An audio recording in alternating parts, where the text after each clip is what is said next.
Welcome, friends.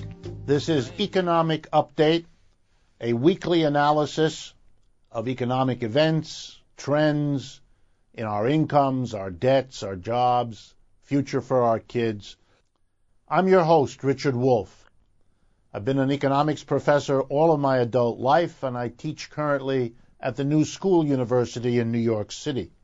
I also write regular columns for truthout.org, a remarkable and courageous source of daily news and analysis. I really do urge you to take a look at truthout.org.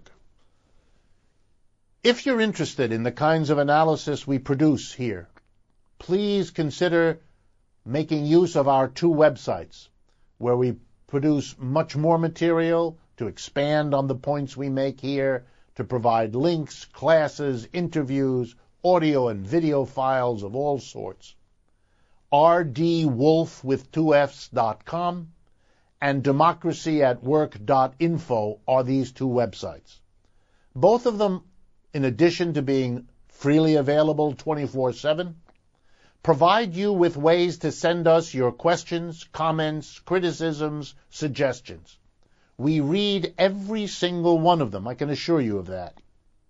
And we use them to shape the programs and indeed also to answer the questions that we consider at the end of each program. Please bear with us and understand. We are very happy to get a flood of your comments and questions, but we can only answer a few selected ones and ask that you understand the limits that a program of 55 minutes faces. Finally, we ask you to follow us on Facebook, Twitter, and Pinterest as well. Before beginning today's program, I wanted to answer a question that one of you sent me, and to tell you that we're currently broadcast on 15 stations across the United States. We're very proud of having grown from 1 to 15 in literally a year and a half, and we welcome each and every one of you. A new station is about to join us, hopefully within the next couple of weeks, but it is extraordinarily gratifying for me and the whole team that produces this program to get the kinds of responses and the kinds of interest that you all have shown in what we're trying to do here. Okay, let's turn then to the updates. I really can't desist today from mentioning something that has caught quite a bit of attention over the last 2 or 3 weeks, so I won't repeat it. But 2 states in the United States voted last year to begin allowing the regular sale of recreational marijuana, the states of Washington and Colorado. And Colorado opened their stores for that on the 1st of January 2014. And I think it is remarkable that this represents the public acceptance in those 2 states of buying and selling something that had been proscribed before, something that many Americans had thought unthinkable before, is now saleable publicly and legally in those 2 states. Interestingly, it remains illegal in the United States at the federal level to do what is being done in Colorado and will shortly be done in Washington. But the federal government has announced it will not make any effort to undo or to contest what the law and the people of those 2 states have decided. And I thought it was also interesting that the initial estimates in Colorado were that the sales of recreational marijuana would generate, they estimate, about $67 million in new revenue to the state of Colorado, money available for that state to do what it does for its people. I want to talk about the recovery, because much is being made in the United States and other parts of the world politically by leaders who need to put as good a face as possible on their careers and on their aspirations. We keep hearing endless conversations about recovery. And I wanted to put this in a certain context. First of all, in many dimensions, we have no recovery. That is, we remain very depressed compared to levels of income and many other measures, what they were in 2007 before this crisis hit. That's clear, and I've reported on that, and I'm not going to repeat myself. What I want to do is talk about what others, those who want us to believe in a recovery, what they're saying. And here's the biggest number. The GDP, the gross output, which, by the way, is this simply a measure of the goods and services produced. It doesn't measure who gets them. So it's possible that our GDP has risen, and indeed the number since 2007 is currently 0.5%. Please keep that in mind. The United States economy is now 0.5% more productive than it was in 2007. We finally caught up, having lost 2008, 9, 10, 11, 12, 13. 6 years of production where we didn't grow at all. We're barely above what we were. So we have recovered output, even if that output is much more unequally distributed. And people in the United States like to point out that this is better than other advanced economies who have declined, whose output, for example, and this is mainly Europe, is down 7% compared to what it was 6 years ago. How do we put that in a context? Well, first let's compare it to other countries, our recovery, because after all, the economic crisis was global in its spread and its impact. The Korean economy, South Korea, the Korean economy compared to 2007 is up 20%.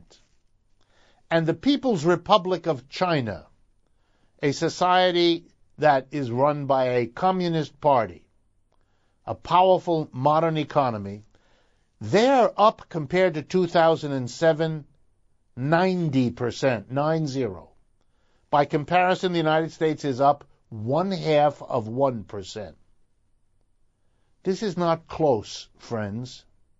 This is not a recovery in the United States about which a lot of crowing should happen. It's a situation in which we have 6 years during which we didn't grow at all. 6 years during which we could have, had we put our people to work, produced a vast output of wealth, measurable in the many trillions of dollars. We lost those 6 years. We didn't produce anything extra. We forced millions to languish in an unemployment they didn't want. We left our tools, equipment, and raw materials idle to rust and dust. We did without an output that could have helped us solve countless problems of our own society and of countless societies around the world. We have paid a stupefying price. And to call all of that a recovery when we're 0.5% ahead of where we were in 2007, and when we can look at China and it has grown 90% across that time, and to talk glibly about a recovery is astonishing. The next update for today has to do with a topic I don't deal with regularly: food, dieting, weight. I was struck by a new book. The author is Deborah Cohen. She's a scientist who works for the Rand Corporation, a very conservative, mainstream research and advice company. And she wrote a new book with a title I'm going to read to you now: A Big Fat Crisis, the Hidden Forces Behind the Obesity Epidemic and How We Can End It. And this was the subject of a very interesting article in the Washington Post toward the end of December of 2013. And here's what author Cohen tells us. Obesity as a problem, people seriously overweight, doubled between 1980 and 2000. And so the question she addresses, and as many have, is what's behind this? And the reason this is an economic problem is that it has a lot to do with certain industries doing well and others not. It is increasing the medical costs we all have to bear through Medicare and Medicaid and our own private medical bills, because obesity is associated with countless medical problems. So this is an economic issue as well as a personal health issue, and so on. Author Cohen goes through a very interesting exercise. She points out that this is not a problem of our genes, because our gene structure didn't change dramatically between 1980 and 2000, but obesity doubled. So this is not in your genes. She says it's also not a lack of self-control. Lots of experiments that she cites indicate that this is not about your self-control. Many measures of self-control have been looked at and are not correlated at all with extra eating. She says also it's not about sedentary lifestyle. She develops information that we are active in different ways, but we are active the way we were 20 years ago. We are not suddenly stopped being active, despite all the jokes about couch potatoes. And finally, she says it's not a matter of education. She enjoyably points out that huge percentages of doctors and of nurses, doctors it's 44%, nurses it's 55%, are obese and overweight. In other words, these are the best educated about the costs and dangers of obesity, but they suffer from the problem as well. So then, what is the explanation that Deborah Cohen brings forward? And this is the one I want to bring to your attention. She says that it has to do with an unremitting, unrelenting barrage of advertisement and promotion of profitable foods that cater to tastes for fat, salt, and sugar. And she drives that point home with statistics and anecdotes and health reports in a remarkable way. And she doesn't shy away from the punchline. And that punchline uses a metaphor, an example. She says at the end of the 19th century, Americans were sick and dying in ways that were traced to the quality of the water that we drank. And when the government stepped in and imposed strict regulations, forcing the development of reservoirs, forcing the development of clean and monitored piping systems to bring reservoir-protected water into our cities and into the taps in our homes, magical improvements in health and well-being resulted. And her argument is we ought to do the same for our food. We have known unhealthy, damaging food, cheap, fast food, disposable food, food made like with a chemistry set that looks and reads like a chemistry set, that panders to our transient appetites instead of our need for good, balanced nutrition and health. And that if we controlled the food flow with the same high standards that we applied to the water flow, we would deal with obesity and countless other problems that hamper the economic well-being of our society. Interesting. Last update, short update for today before we get to our major topics, has to do with the French government. This is a story that I have been monitoring for some months, for most of last year, in fact. The socialist government in France, led by François Hollande, came into office promising to raise taxes on the super rich in France.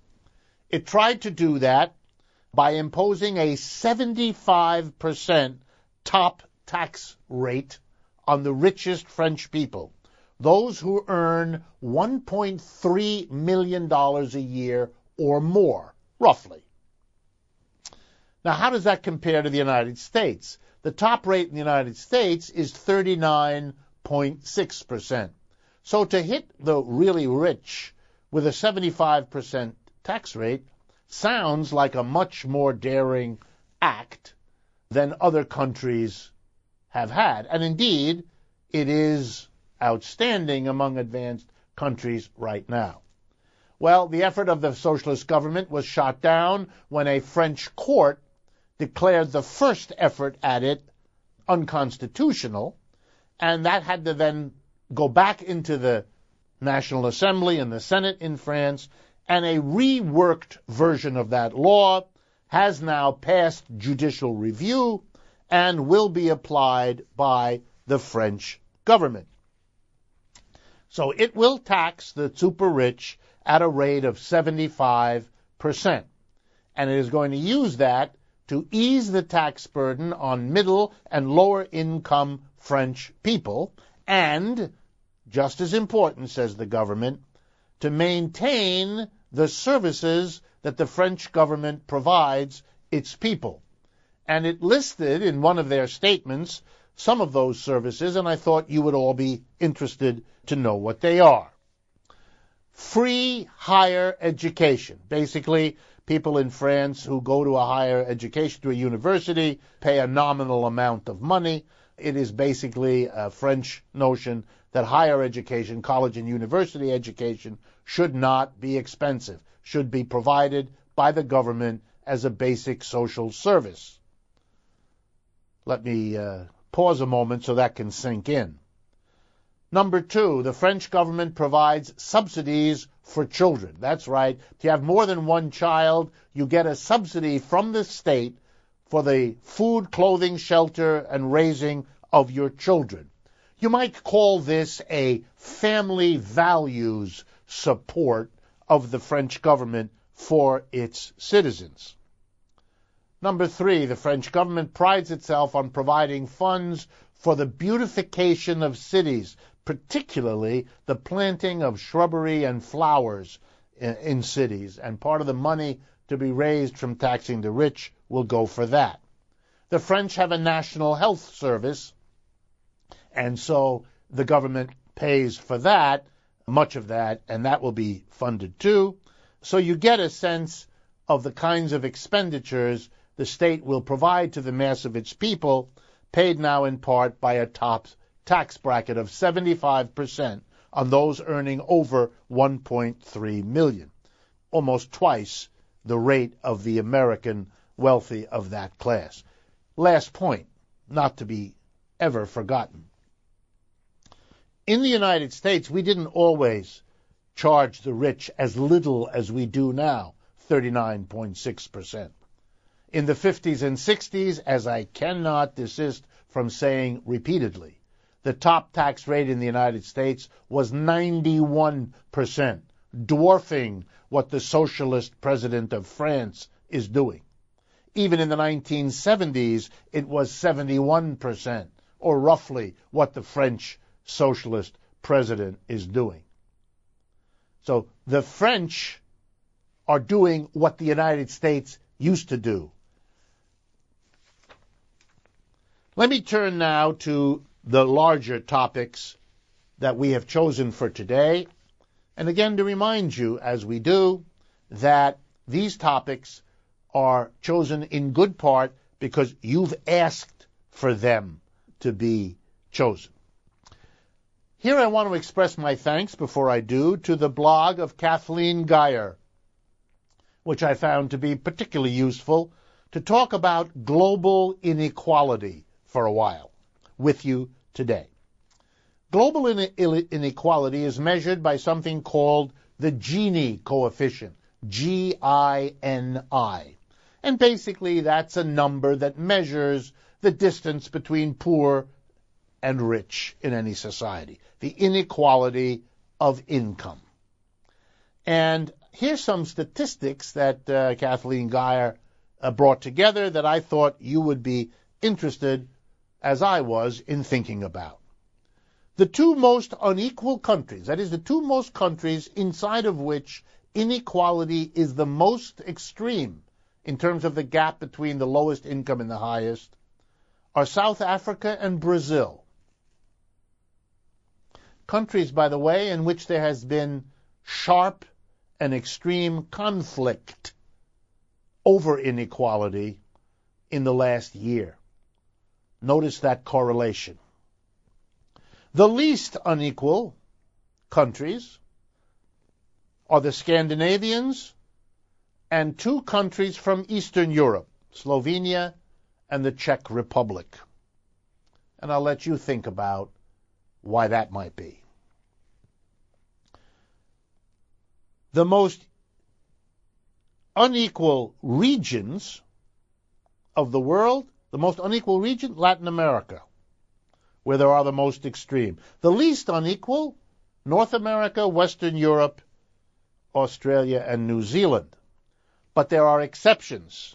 Russia, the United States, and China are exceptionally unequal when compared to other countries of their same level of development. Wow. Here's something interesting. From the Industrial Revolution, 18th century, through to World War II, global inequality worsened. That is, the gap in the world between rich countries and poor countries got worse. Now, I want to drive something home about this.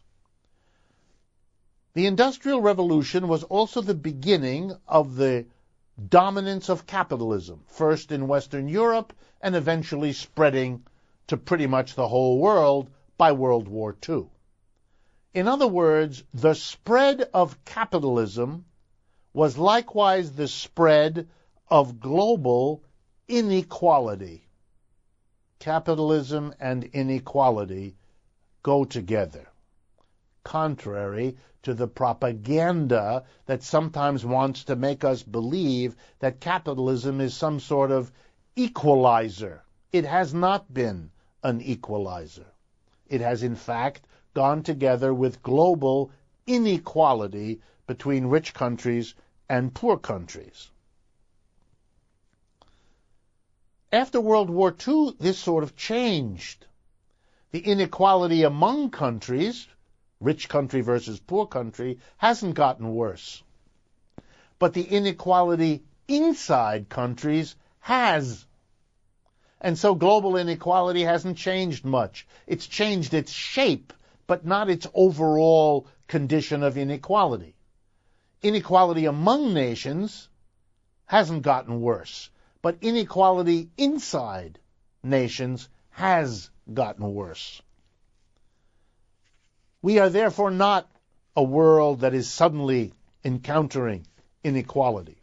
We are actually a world in which inequality has been a deepening problem both across nations and more recently within nations.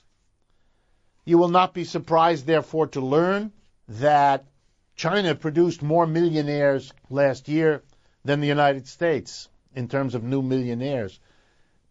This is in a country where the extremes of wealth and poverty, therefore, have become more pronounced, even though the distance between China and the United States, for example, has become narrower. So these two, in a sense, offset each other. That is why I said we haven't gotten worse since World War II in the relationship between rich and poor countries, but we have gotten worse in the relationship inside countries in general between rich and poor.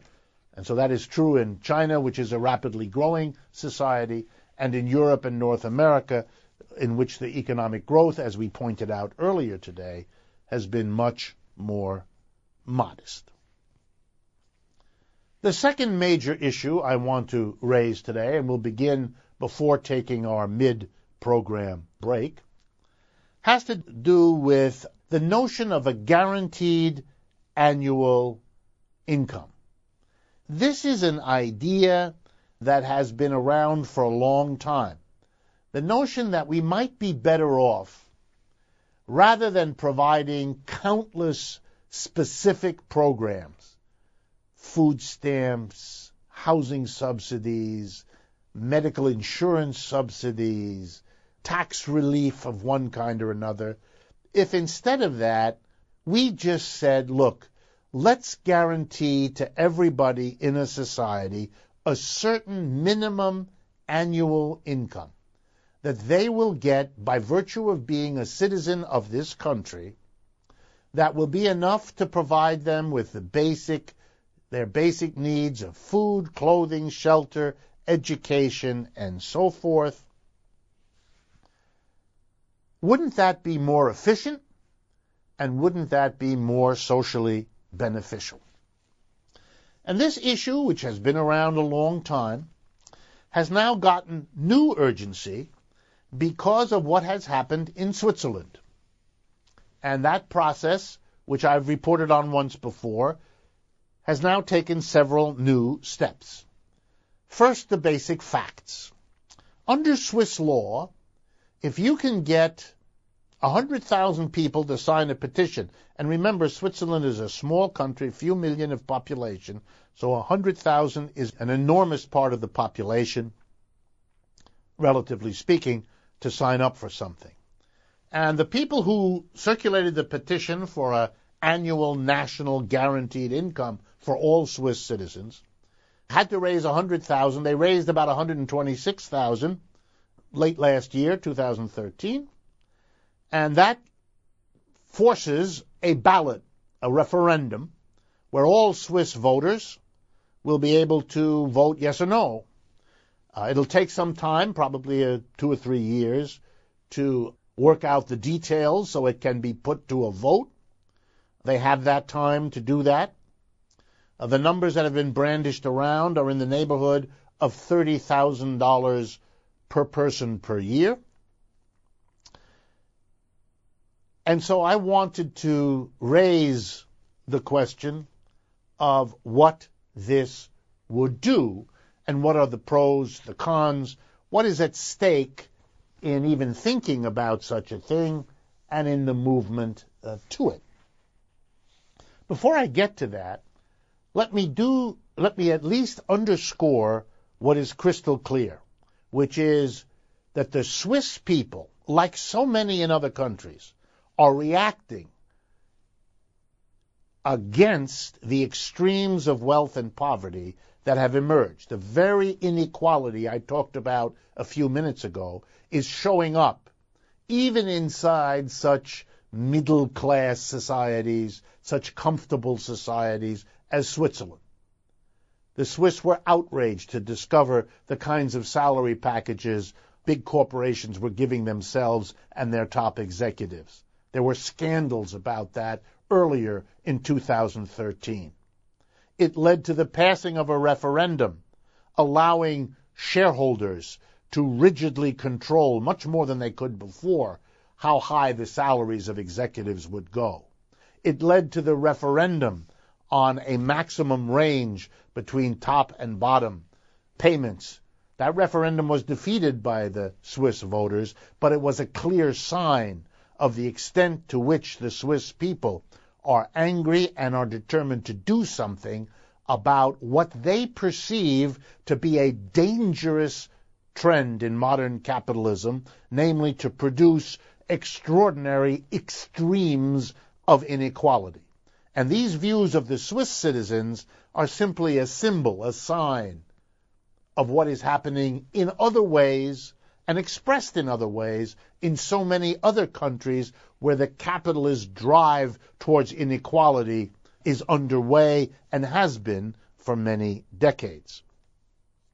The question is whether the problem of a guaranteed, or the solution, if you like, of a guaranteed annual income gets at the problem, solves the problem.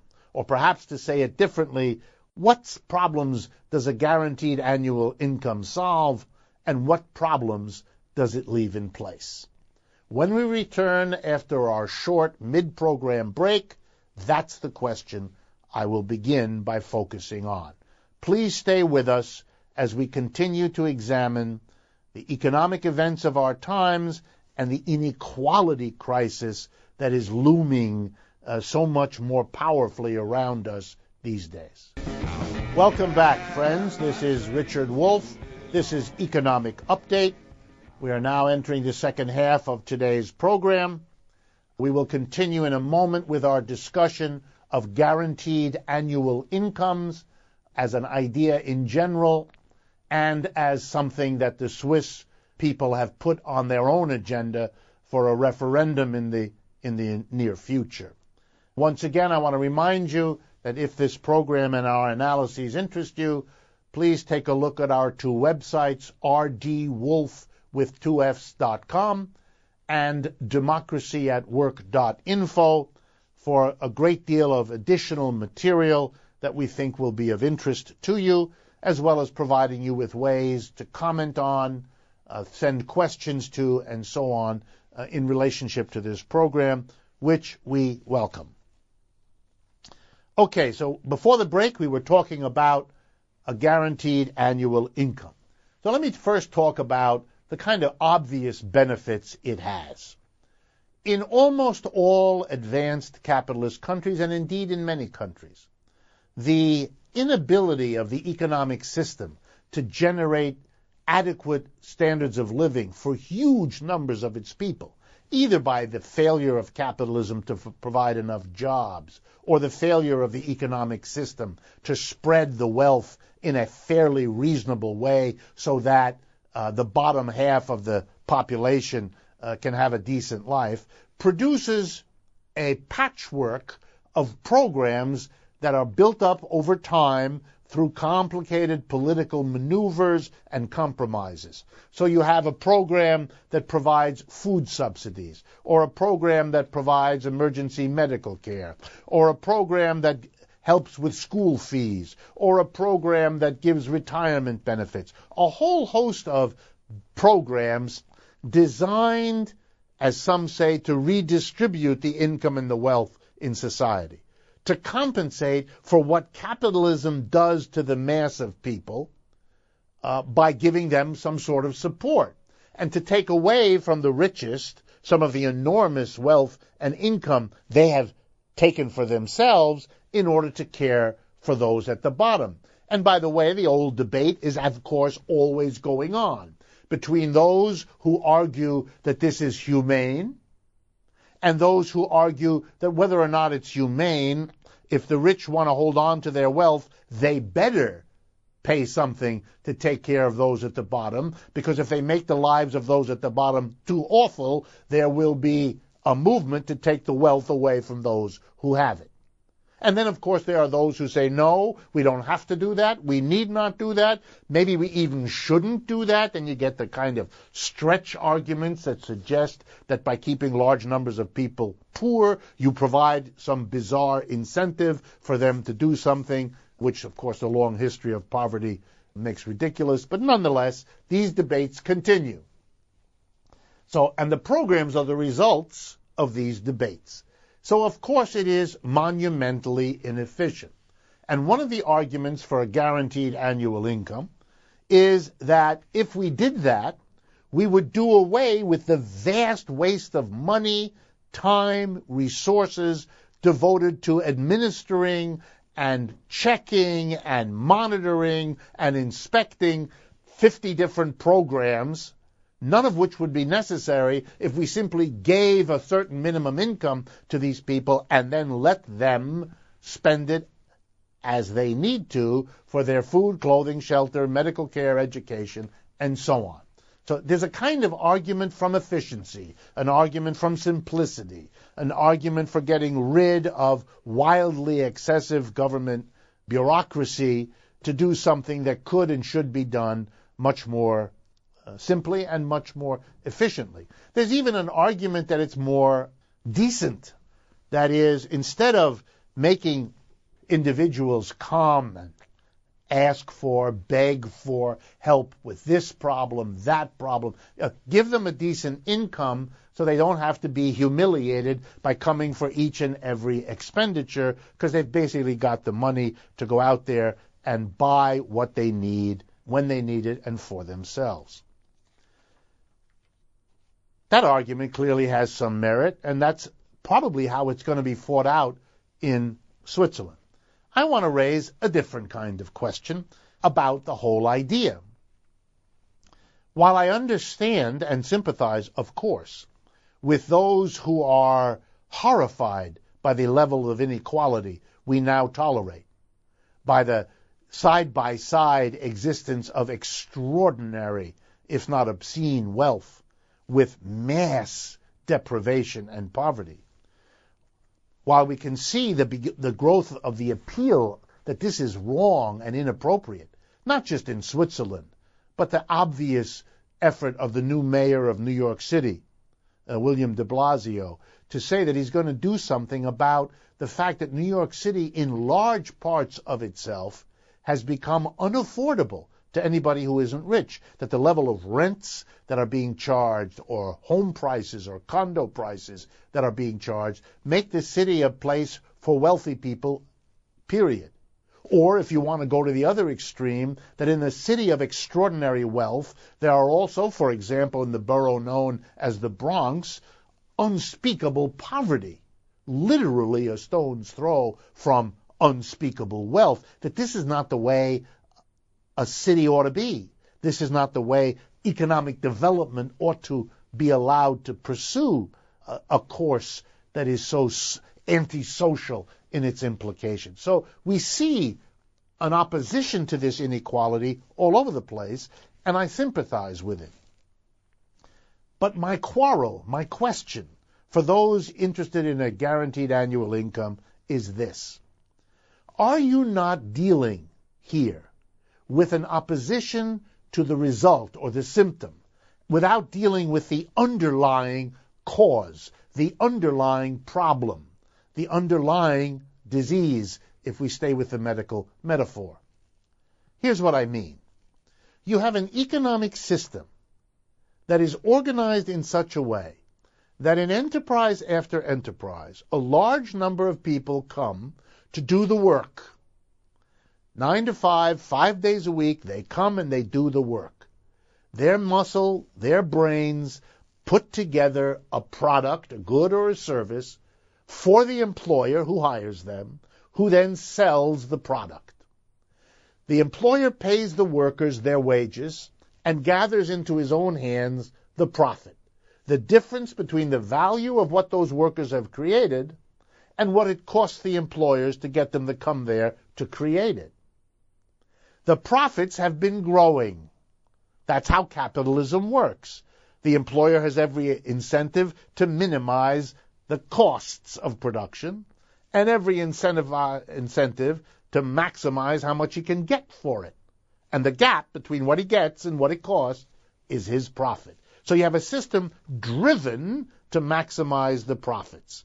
This system has worked well and produced stunning profits for the employer class, the shareholders, and others who gather into their hands these profits. If you do nothing about that system, you're leaving in place the system that produces inequality.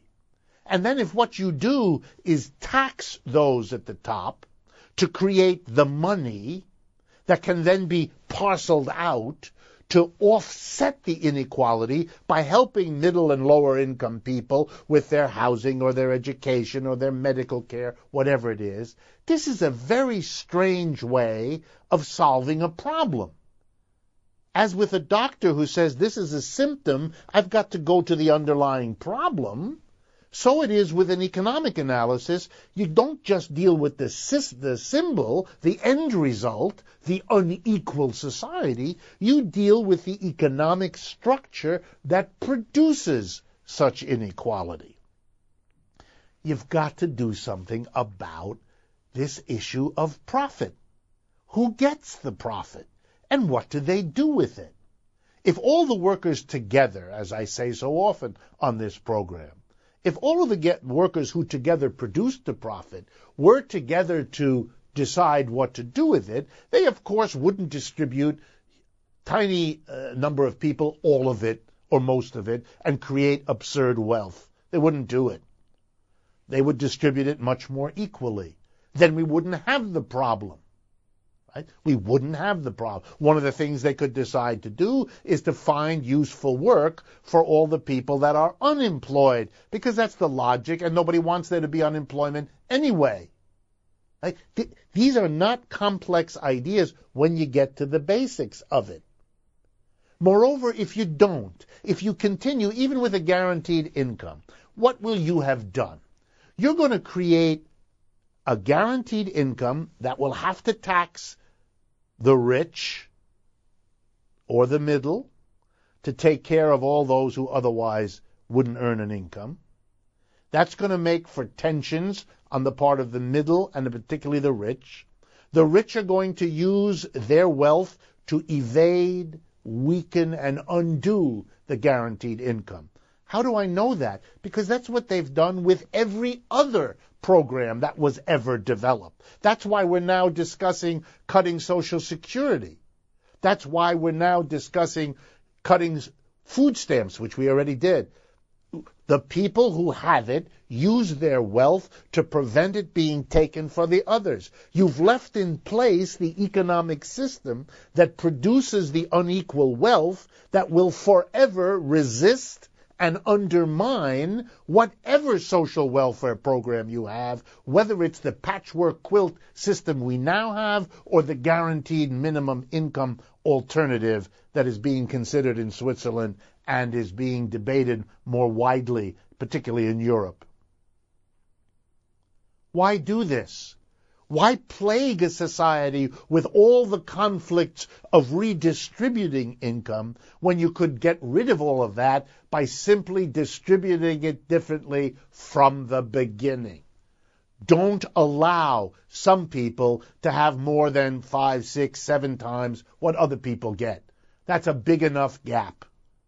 More than enough. It's enough to recognize if you believe some people are more skilled than others. Some people are more important to support than others. Whatever view you have, let it be understood that you single out, you reward, whatever word you like, those who you think ought to be rewarded more, but you limit the amount of difference so we don't have a society of extremes and all of the social conflicts and tensions. That we don't have a society that makes some people so rich and others so abjectly despondent that we have to have either an immense bureaucracy to offset this inequality or a guaranteed income that then becomes the object of endless maneuver and struggle and tension and waste of energy and waste of resources and undermining of whatever community spirit we can hope to hold our societies together.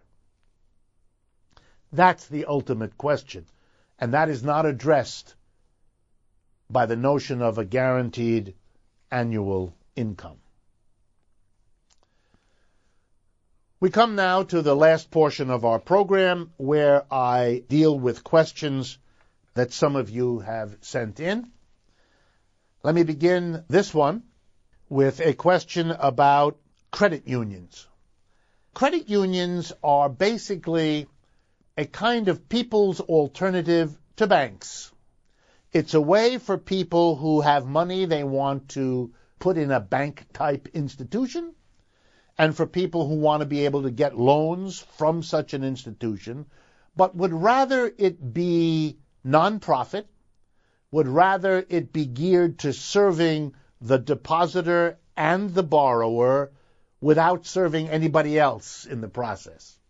In other words, it's folks have developed credit unions who would like to do non-profit banking and have it more responsive to themselves without there being a group of people who are investors whose interest is drawing a profit out of the bank rather than having a place for deposits and loans. Credit unions are very big in the United States, and they're even bigger in many, many other countries. They are like an alternative to the banking system, the private, profit-driven banking system. In that way, credit unions are like what I talked about a couple of weeks ago, the Bank of North Dakota, which is the one public bank chartered and organized by a state, namely North Dakota, in the United States, which is also an alternative to private banking. As I explained then, the state of North Dakota takes all the money that comes in taxes and fees and license payments and deposits it not in a private bank, but in a state bank, which then makes loans to the people of North Dakota. Therefore, no profit has to be earned, or if a profit is earned, the profit is folded back into the accounts of the state of North Dakota and means that they don't have to tax their people as much because they use the profit of the bank, all of it, to take care of the state's activities, something they couldn't possibly do if the bank were private. So we have credit unions all across the United States, and we do in other countries. They stand as a constant alternative to private banks. Bigger credit unions in the United States, for example, offer all the same services that a bank does. Credit cards, mobile app banking from your cell phone, all kinds of loans, you name it. There's really nothing computer-wise that a credit union can't do and is doing compared to a private bank. So in a way, it's a way of removing the bank activity from the imperatives and the drives of profit-making, and has been extremely popular with millions upon millions of people who use a credit union instead of a bank. Unfortunately, that also means that there's endless warfare. The private banks feel threatened by the credit unions, particularly these days when the reputation of large private banks like Bank of America and Wells Fargo and Citibank and JP Morgan Chase and so on are at such a low level because of their fines they've been paying for money laundering, for excessive fees, for manipulating interest rates, foreign exchange rates, the mortgage crisis. You put it together, private large banks are very unpopular. This would therefore be the prime time for credit unions to become that much more appealing. And this reality is not lost on the big private banks, so there's a struggle going on, as there has been for many, many years. And the big private banks try to limit what credit unions can do, to keep them small, to keep them hemmed in, to exclude them from all kinds of banking where they would like to go, to limit them in every which way, and to take away some of their tax advantages. And the credit unions have to fight hard with many fewer resources against the private banks, who can throw in huge amounts of money.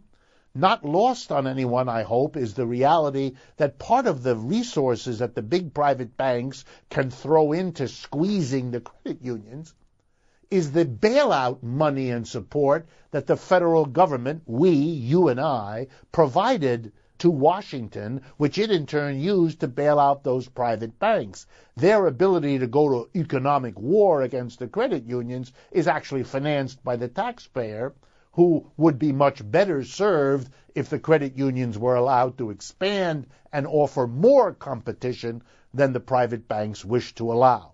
It is another example, in short, that the celebration of competition is for speeches at the Rotary Club twice a year, not for the reality of how American capitalism works. The big banks do not want competition from credit unions and do much in their power to limit or destroy it. The second question that we have time for today has to do with Europe and the United Kingdom, a question that I talk a little bit more about the economic problems they have. Well, I think in many ways what we discuss about the United States does apply to Europe and the United Kingdom, particularly the United Kingdom, which patterns itself in many ways after the United States. But I think we have to face a couple of realities. First, that the economic crisis, which started in the United States, has now migrated to Europe and done more damage in Europe than it did here in the United States. It's interesting to speculate why that is, but it is the case. Partly it has to do with the fact that Europe is still many little countries, not one big one. It's moving towards becoming one big one, and if it does continue, it will become a bigger one than the United States, and that is clearly the dominant desire of the capitalist classes in those countries. On the other hand, it has a long way to go to overcome all of the national differences. So that's one big effect. Secondly, as I said, the economic crisis is having a greater impact. The interaction between the unification process, in which the major driver is Germany, with its own idea of what a unified Europe should look like, namely a lot like Germany, is pressuring the austerity programs on the rest of Europe. Not that the rest of Europe is not in many cases quite willing to go along, and particularly when the rough edges can be blamed on the Germans. So there's a complicated cat and mouse game being played there. But nonetheless, the combination of a unification effort with an economic crisis drives the particular dynamic of that part of the world. Third important thing is that the Europeans have a much more developed social safety net. So the irony of Europe is that on the one hand, their mass of people are suffering less, with the exceptions of the Greeks and certain others, but the mass of their people are suffering less because of the social safety net than their counterparts are in the United States, and yet they're in the streets much more protesting. So there's a struggle going on inside Europe about whether and to what extent their safety net is going to be compromised as they struggle their way through. I do think that we're going to see the crisis get worse in Europe. I think that this clash between a dominant capitalist employer class that wants this unification to go through and wants to use this crisis to solidify their position means that they are going to have to, as they are doing, undermine the safety net that was created by workers' struggles starting in the Great Depression, even earlier in some cases, but starting particularly in the Great Depression and building up the kinds of social supports we talked about earlier in this program. The big struggle is between holding on to them and unifying in a situation of crisis. The effort of many is to basically solve the crisis and solve the unification by undermining the social safety net. That is the underlying struggle I think will play out and will determine how things evolve in the United Kingdom and in Europe. It will be tense and it will be difficult.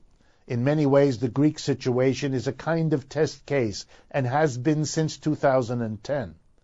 A test case to see how much of a social safety net you can eviscerate, how much of the working class's wages you can cut in this process of working your way out of a crisis and holding on to your unification project. That's why Greece is such a particularly important player in all of this. I also think that the left has to reform itself if it is going to contest in this process rather than be largely a spectator of it. We have, unfortunately, again, run out of time for this program.